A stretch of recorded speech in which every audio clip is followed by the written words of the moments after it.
Hello, আসসালামু আলাইকুম। আমি RM রোমান। আজ আপনার চলে আসলাম বিকালে আমাদের ধানের মাঠে।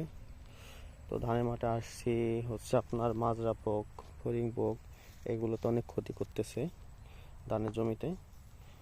দেখেন কি করছে মাজরা পোকে, মাজরার অবস্থা। আপনার ফড়িং পোকা যেমন এই যে পাতা ফ্যাকাশে এগুলো করে ফেলতেছে।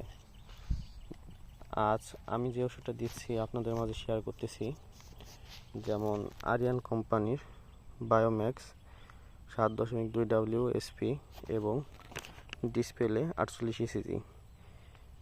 আপনার আরিয়ান কোম্পানির এই বায়োম্যাক্স এটা আপনার 100 গ্রামের প্যাকেট এবং আপনার ডিসপ্লে 48 ECG এটা বড়টা। এগুলো আপনি 1 বিঘাতে দিতে হবে 3 গ্রাম করে। আপনার 3 দিনের মধ্যেই সমাধান দেখা যাবে আশা করি।